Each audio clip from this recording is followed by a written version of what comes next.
Pasang mo lang to, itong kanto na to. Taka mo na doon.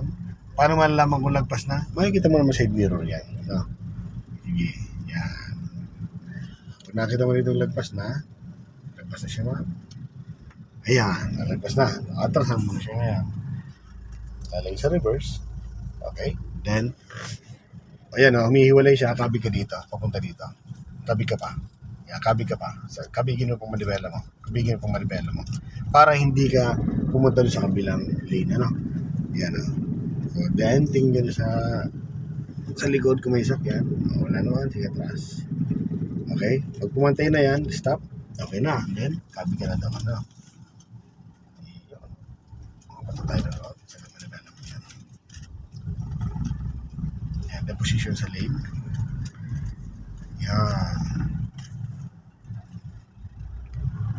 Dito, ano? Okay, stop tayo dito. Okay, full stop. Ito naman, halimbawa, 3-point turn naman yung gagawin natin. Ang 3-point turn, ma'am, yung halimbawa, dead end na to. Kung wala tong kalsada, wala nang kalsada dyan, kundi no choice tayo kundi bumalik. Ito, 3-point turn. So, paano gagawin yan? So, sasagad manibela mo pa na doon, then nakatras ka, then pagkaya na, diretso na. Ito, sa liit itong kalsada nito, siguro, ang mga dalawang balik tayo dyan. Gawin mo niya, ma'am, ganito, sagad mo na kagad manibela mo dyan. Pero patakboy mo na konti yung sakyan mo, konti-konti lang, tumakbo mo na sakyan mo. Pag-reactin mo, then sagad mo siya, no? Yan, sanayin mo yung gano'n. Yan. So, tinan mo lang kung aabutan mo na siya. Sa palagay mo ay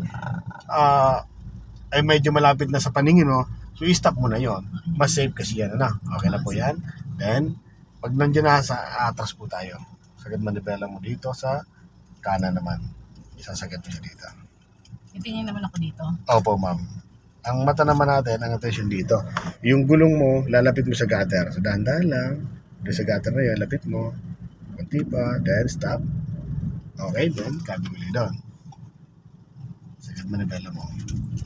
Ang mata mo lang dyan sa nasa gilid na yan. Tapos dito, tinan mo rin kung aabutan mo na. Sige. Pa-forward ba ito yung Opo, tama? first gear po, ma'am. Ang mata ko naman dito ay, dito ba? Diyan po, opo. Yan. Tinan mo kung aabutan mo na yung nasa unahan.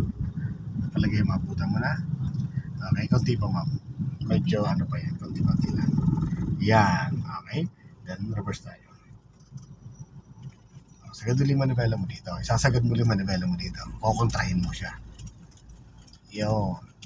Ang mata mo niyan, diyan muna, focus yan. Tingnan mo yung gulo mo kung malapit na sa gutter. Tapos silip ka rin dito na konti. Yan.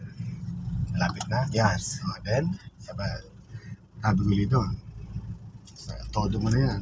Pero maganda yung napapagalaw mo yung sakyan mo. Yun. Tingnan mo siya kung aabutan mo na. Pag ganyan, hindi na aabutan niya na. No. So, diretso ka na.